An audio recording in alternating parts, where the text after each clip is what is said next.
इधर बीच लगातार उत्तर प्रदेश सरकार के तमाम गतिविधियों से डिप्टी सीएम केशव प्रसाद मौर्य नदारद दिख रहे हैं। सर मुख्यमंत्री कौन होगा? मुख्यमंत्री भारतीय जनता पार्टी का होगा। चेहरा कौन मुख्यमंत्री होगा? वो तो केंद्रीय संसदीय बोर्ड के द्वारा तय किया जाएगा। मैं आदित्यनाथ योगी ईश्वर की शपथ लेता हूं कि मैं उत्तर प्रदेश राज्य के मुख्यमंत्री के रूप में अपने कर्तव्यों का श्रद्धापूर्वक और शुद्ध अंतःकरण से निर्वहन करूंगा। मैं प्रदेश अध्यक्ष हूं और प्रदेश अध्यक्ष के नाते मैं अपनी जिम्मेदारी निर्वाह कर रहा हूं। बाकी पार्टी का फैसला जो होगा उसकी सूचना आपको शाम देर रात तक मिल भी सकती है। मैं केशव प्रसाद मौर्य ईश्वर की शपथ लेता हूं कि मैं उत्तर प्रदेश राज्य के उप मुख्यमंत्री के रूप में अपने कर्तव्यों का और शुद्ध अंतःकरण से निर्वहन करूंगा। मैं देशवासियों से अपील करता हूं कि उनके आसपास में कहीं पर भी श्री रामलीला का मंचन हो तो सब परिवार उसे देखने के लिए जरूर जाएं। उससे आने वाली पीढ़ी को उससे संस्कार जो मिलेंगे उससे कभी परिवार बिखर नहीं सकता। उस अयोध्या धाम के लिए कुछ भी योगदान दे देना ये जन्म और जीवन दोनों को धन्य करने जैसा होगा। और भाइयों बहनों, उसी जन्म और जीवन को धन्य करने के लिए ये जनता जनार्दन भी, पूज्य संतजन भी, महामहिम राज्यपाल जी भी और सरकार के मंत्री और अधिकारीगण भी यहाँ पर उपस्थित होकर के अपने जन्म और जीवन दोनों को धन्य करने के लिए, लोक कल्याण के हेतु को आगे बढ़ाने के लिए आज यहाँ पर उपस्थित हुए हैं। मैं अपनी जिम्मेदारी निर्वाह कर रहा हूँ। बाकी पार्टी का फैसला जो होगा उसकी सूचना आपको शाम देर रात तक मिल भी सकती है। सियासी हलकों में इस बात की खबर तेज है कि एक बार फिर से योगी आदित्यनाथ और केशव प्रसाद मौर्य के बीच सब कुछ ठीक नहीं है। केशव प्रसाद मौर्य नाराज हैं, वो अयोध्या की बैठक में नहीं गए, वे सरकारी कार्यक्रमों से नदारद हैं। उनकी मुख्यमंत्री योगी आदित्यनाथ के साथ कोई तस्वीर हाल फिलहाल में नजर नहीं आ रही। नरेंद्र मोदी जी ने लगातार अपने चुनावी भाषणों में कहा है कि वो ओबीसी मां के बेटे हैं, ओबीसी के लिए उन्होंने बहुत कल्याण किया है। भारतीय जनता पार्टी आज के दिनों में लगातार कह रही है कि उसने सबसे ज्यादा मुख्यमंत्री, सांसद, विधायक सब ओबीसी उसने दिए हैं। और जब सवाल आता है जाति जनगणना का तो प्रधानमंत्री कहते हैं कि केवल एक ही जाति होती है, वो है गरीब की। असल में भाजपा ओबीसी के साथ क्या करना चाह रही है, इसे उत्तर प्रदेश की राजनीति से बेहतर ढंग से समझा जा सकता है। गुजरात के बाद सबसे ज्यादा अगर मजबूत कहीं है बीजेपी तो वो उत्तर प्रदेश में है। लेकिन वो बीजेपी मजबूत है या बीजेपी के भीतर कुछ लोग मजबूत हैं, इस बात को हाल के वाकयों से बेहतर ढंग से समझा जा सकता है। इसके पीछे की वजह क्या है? क्या असल में ओबीसी बीजेपी की राजनीति में किस ओहदे पर है, इसे केशव प्रसाद मौर्य के रूप में एक उदाहरण के तौर पर नहीं समझा जा सकता? क्या है केशव प्रसाद मौर्य की स्थिति? क्यों कहते हैं लोग उन्हें स्टूल मंत्री? क्यों कहते थे ओम प्रकाश राजभर केशव प्रसाद मौर्य को उप मुख्यमंत्री नहीं, चुप मुख्यमंत्री? क्यों नहीं बनती है योगी आदित्यनाथ और केशव प्रसाद मौर्य के बीच? पहले भी झगड़े हुए हैं क्या? किस बात को लेकर टकराव है? इसकी पूरी कहानी क्या है? और असल में ओबीसी को लेकर बीजेपी की रणनीति क्या है? क्या वाकई बीजेपी ओबीसी को उनका हक देना चाहती है या उन्हें केशव प्रसाद मौर्य जैसा बीजेपी चाहिए? इस बात को आज की वीडियो में विस्तार से समझेंगे। स्वागत है आपका मेरे सोशल मीडिया प्लेटफॉर्म पर। आइए इतिहास के पन्नों की थोड़ी सैर कर लें। बात 2017 के उत्तर प्रदेश विधानसभा चुनावों की है। उत्तर प्रदेश में अखिलेश यादव और राहुल गांधी एकजुट होकर के चुनाव लड़ रहे थे। उस समय अखिलेश यादव मुख्यमंत्री थे। काम बोलता है कि स्लोगन के साथ अपने काम को गिना करके वोट लेना चाह रहे थे। कांग्रेस को साथ लिया था, यूपी के दो लड़के स्लोगन लगा था और उसके साथ पूरी तरह से वो कुर्सी को पाने की कोशिश में लगे हुए थे। दूसरी तरफ भारतीय जनता पार्टी जो 2014 की मोदी लहर, कथित मोदी लहर के बाद 2015 में बिहार हार चुकी थी, दिल्ली हार चुकी थी और उसके सामने कई तरह की चुनौतियां बनती जा रही थी। बेशक केंद्र में एक प्रचंड बहुमत की मोदी सरकार काम कर रही थी, लेकिन सबको पता था कि जब तक लखनऊ पर कब्जा न हो दिल्ली मजबूत कुर्सी नहीं बन पाती। इस बात को ध्यान में रखते हुए भारतीय जनता पार्टी ने उत्तर प्रदेश को लेकर एक अलग रणनीति बनाई। उत्तर प्रदेश जो मान्यवर कांशीराम और मरहूम रफीकुल मुल्क मुलायम सिंह यादव की जमीन रही हो, उत्तर प्रदेश जो समाजवादी आंदोलन और अंबेडकरवादी आंदोलन की जमीन रही हो, उस उत्तर प्रदेश में ओबीसी को चेहरा बनाकर केशव प्रसाद मौर्य को प्रदेश अध्यक्ष बनाया भारतीय जनता पार्टी ने। और पूरे उत्तर प्रदेश में इस बात का प्रचार कराया गया कि अगर 2017 में भारतीय जनता पार्टी चुनाव जीतती है तो भारतीय जनता पार्टी की तरफ से मुख्यमंत्री पद के चेहरा होंगे केशव प्रसाद मौर्य। भारतीय जनता पार्टी ने 2014 के बाद से लगातार एक रणनीति अपनाई, क्योंकि 15% अपर कास्ट, जिसको भारतीय जनता पार्टी को कहा जाता था कि वो ब्राह्मण बनिया पार्टी है, शहरों की पार्टी है, आरएसएस और मोदी ने उसकी रणनीति को बदला और उसे गांव तक पहुंचाने के लिए उनको जरूरत थी ओबीसी मतदाताओं की। इसलिए प्रधानमंत्री का चेहरा 2014 में ओबीसी के स्लोगन के साथ सामने आता है। वो चुनाव जीतते हैं और यही प्रयोग 2017 में किया गया, जब केशव प्रसाद मौर्य को ओबीसी के चेहरे के रूप में उत्तर प्रदेश बीजेपी का अध्यक्ष बनाया गया। और यह बात दीगर है कि ओबीसी की वे जातियां जो संख्या में ज्यादा, जो राजनीतिक चुनौती के रूप में बीजेपी के सामने सबसे बड़ी बाधा बनकर खड़ी, उन जातियों को बरगला करके दुश्मन बना दिया जाए बाकी ओबीसी जातियों के सामने। यही काम हरियाणा में हुआ, जाट बनाम नॉन जाट ओबीसी का खेल खेला गया। यही काम उत्तर प्रदेश और बिहार में यादव बनाम नॉन यादव ओबीसी का। उत्तर प्रदेश और बिहार के लिए बीजेपी ने यह रणनीति अपनाई कि यादव बनाम नॉन यादव ओबीसी का कार्ड खेला जाए, क्योंकि यादव कम्युनिटी उत्तर प्रदेश और बिहार में समाजवादी आंदोलनों से जुड़ने के बाद, किसान कामगार कमेरा की राजनीति के बाद, कर्पूरी ठाकुर, जगदेव बाबू, रामस्वरूप वर्मा, नेताजी और लालू प्रसाद यादव की राजनीति के चलते वो सांप्रदायिक राजनीति से काफी हद तक दूर हो चुके थे। बीजेपी के सामने यह चुनौती थी कि बाकी जातियों को कैसे गोलबंद किया जाए, तो उन्होंने झूठ बोले। इसका एक नमूना यह है, 46 में से 56 एसडीएम यादव, नहीं गलती हो गई, स्लिप ऑफ टंग, 86 में से 56 यादव एसडीएम। उन्होंने कहा कि 46 एसडीएम में 56 यादव एसडीएम थे। मैंने उम्मीद की थी कि नेता सदन की तरफ से वो टेबल कर देते सूची। और 6 साल से उत्तर प्रदेश में बीजेपी की सरकार है, आज तक प्रूफ नहीं दे पाई कि वो 86 में से 56 एसडीएम यादव कौन थे। लेकिन एक ऐसा झूठ था जिसके लिए जमीन तैयार की गई थी। यादव जाति के जमीनी स्तर पर अपने कुछ मिजाज के चलते थोड़ी सी जमीन बन गई और उनके पॉलिटिकल बिहेवियर में एंटी बीजेपी का होना उनके लिए एक दूसरी जमीन तैयार करता है और बाकी जातियों को गोलबंद करने में बीजेपी कामयाब हो जाती है कि सारा हक ओबीसी का यादवों ने ले लिया, अब आओ बाकी ओबीसी जातियों, बीजेपी आपके साथ न्याय करेगी। और इसके लिए चेहरा बनाया गया केशव प्रसाद मौर्य, एक ओबीसी बिरादरी, अहिर, कुर्मी, कोयरी, इन 3 बिरादरियों में से अहिर को किनारे करके, कुर्मी और कोयरी जातियों को आगे करके बीजेपी ने 2017 के चुनाव में केशव प्रसाद मौर्य को सीएम फेस बनाकर प्रचारित किया।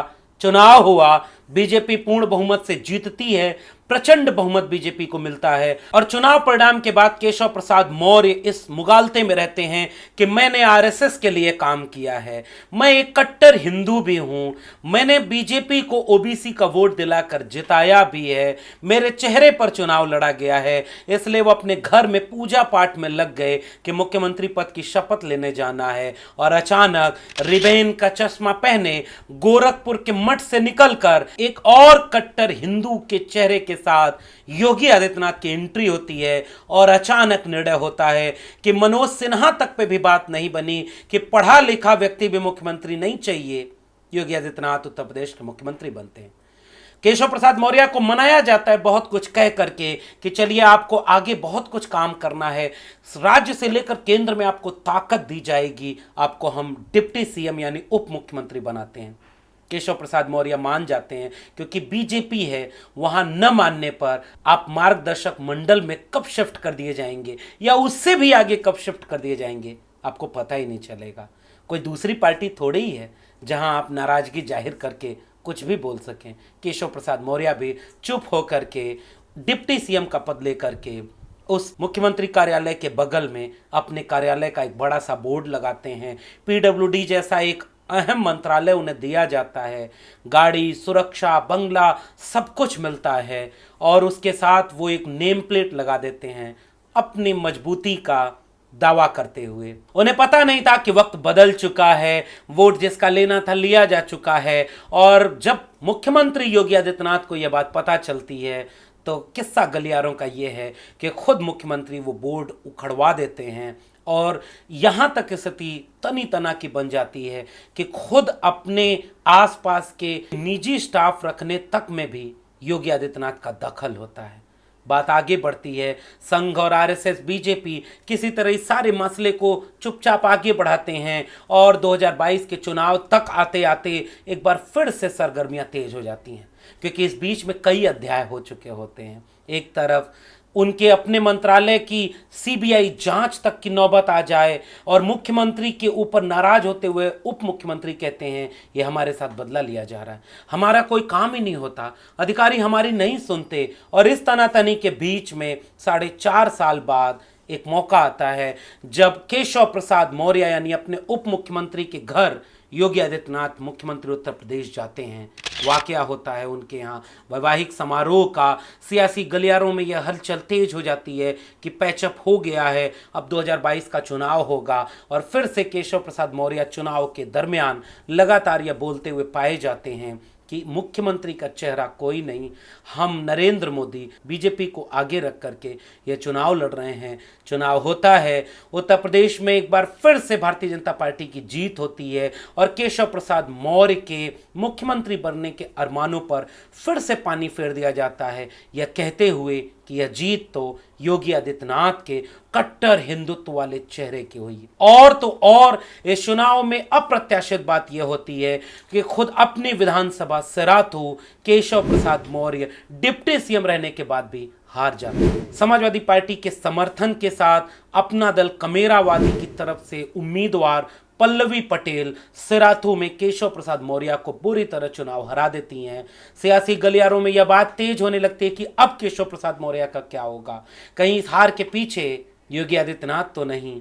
लेकिन इस सब के बीच दिल्ली का दबाव बनता है और केशव प्रसाद मौर्य को फिर से उप मुख्यमंत्री के पद पर शपथ दिला दी जाती है। दूसरी बार उप मुख्यमंत्री बनने के 1-1.5 साल बीते हैं और फिर से सियासी गलियारों में यह खबर तेज हो गई है कि केशव प्रसाद मौर्य फिर से मुख्यमंत्री योगी आदित्यनाथ से नाराज चल रहे हैं।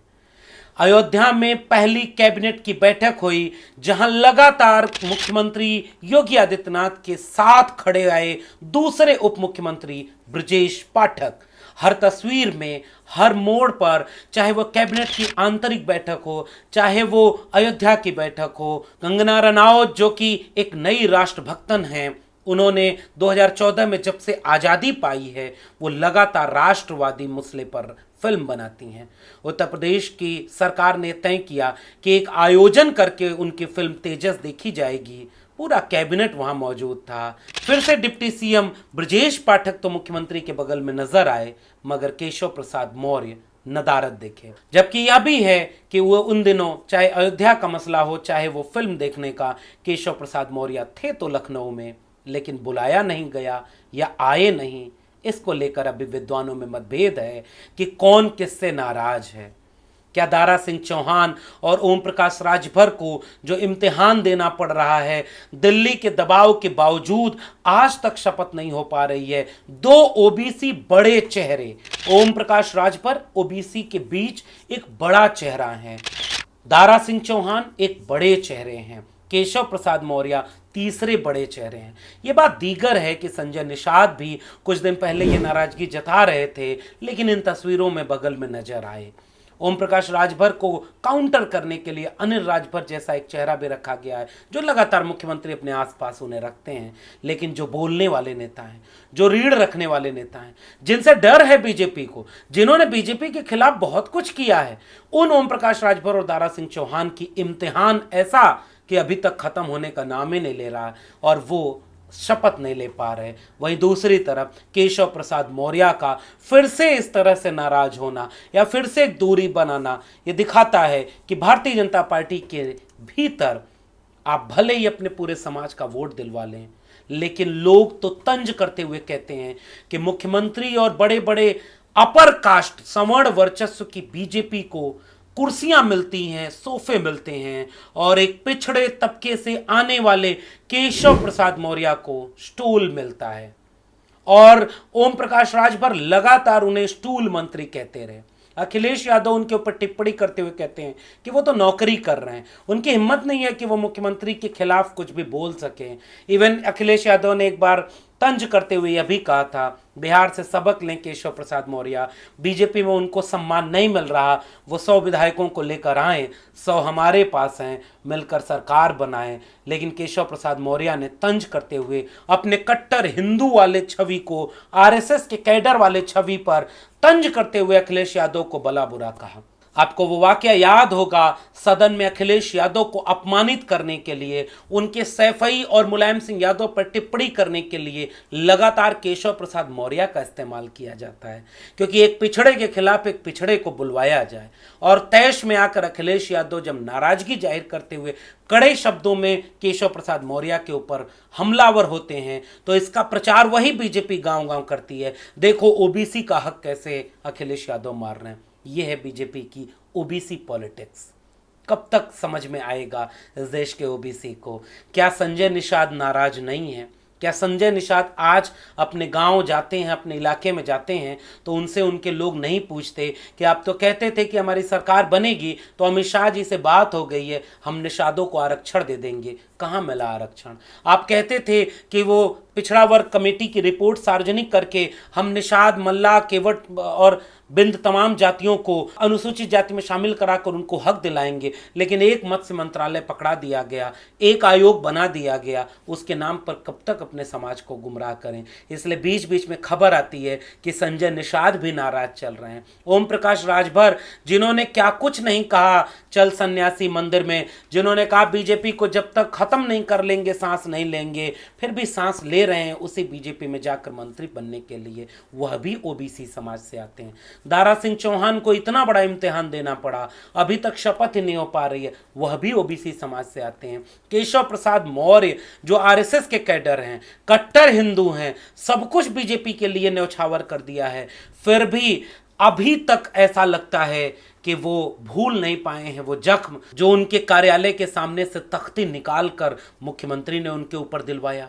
निजी अपने स्टाफ को रखने में दखल दिया, उनके मंत्रालय के ऊपर जांच बिठा दी, उनके अधिकारी उनकी बात नहीं सुन रहे, और तो और दोबारा 22 में मुख्यमंत्री बनने का जो सपना पाले थे वह भी चकनाचूर हो गया। नाराजगी कितने दूर तक चलेगी? अचानक फिर से आरएसएस का कोई फोन आएगा, अचानक दिल्ली से कोई फोन जाएगा, केशव प्रसाद मौर्य फिर से अपने सारे अपमान, सारी चीजें भूल करके फिर से वहीं मुख्यमंत्री योगी आदित्यनाथ के बगल में मुस्कुराते हुए नजर आने को मजबूर कर दिए जाएंगे, जैसे मजबूर कर दिए जाते हैं संजय निषाद, जैसे मजबूर कर दिए गए ओम प्रकाश राजभर, जैसे मजबूर कर दिए गए दारा सिंह चौहान, जैसे मजबूर कर दी जाती हैं अनुप्रिया पटेल, जैसे मजबूर कर दिए जाएंगे केशव प्रसाद मौर्य। और मैं इन सारे नेताओं का नाम इसलिए लेता हूं कि बीजेपी की तरफ से उनके सबसे बड़े नेता प्रधानमंत्री नरेंद्र मोदी कहते हैं गरीब ही एक जाति होती है, और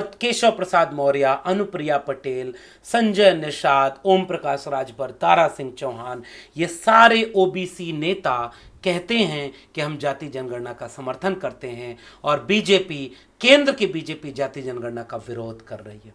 ये है ओबीसी पॉलिटिक्स बीजेपी में। कब तक इस बात को समझा जाएगा? फिर से कोई ओम प्रकाश राजभर कब बनेगा? फिर से कोई दारा सिंह चौहान कैसे बनेगा? फिर से कोई संजय निषाद कितनी दिन बाद बनेगा?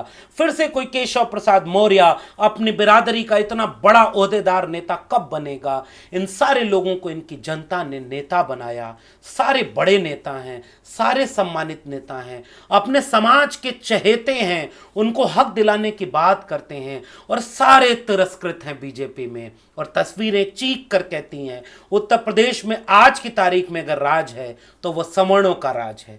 आज की तारीख में राज है तो योगी आदित्यनाथ ठाकुर जाति के, ब्रजेश पाठक पंडित हैं, और दोनों मिल करके बनिया को साथ लेकर के ऐसे वर्चस्व की राजनीति कर रहे हैं कि उसमें पिछड़े समाज के लोग केवल फूफा की तरह ब्याह में नाराज होने के लिए रह गए हैं। नाराज फूफाओं को भी पता होता है बारात के खिलाफ नहीं जा सकते, आना उसी घर में है, और वापस लौटकर एक दिन एक फोन पर शांत कर दिए जाएंगी, नाराजगियां खत्म हो जाएंगी, चुपचाप मुस्कुराते हुए फोटो खिंचाने को मजबूर हो जाएंगे, क्योंकि इनके कंधे पर चढ़कर बीजेपी उत्तर प्रदेश नहीं दिल्ली में अब इतनी मजबूत हो चुकी है, और वापस ये 30 साल पहले की सवर्णों के हाथ में सत्ता को सौंप चुकी है।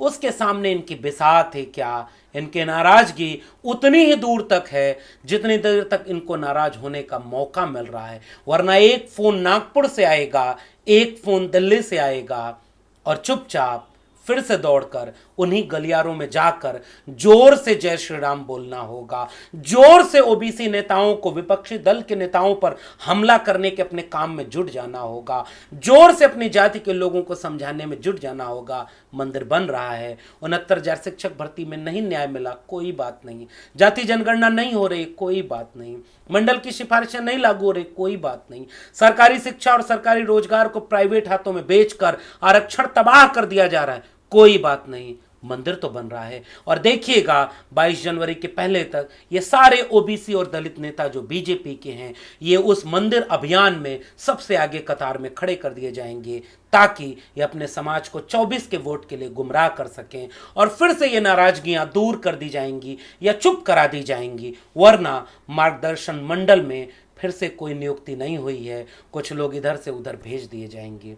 इस बात को अगर समझे तो जनता ही समझ सकती है कि आप भाई से नाराज होकर जहर खाने चले गए तो नुकसान किसका है।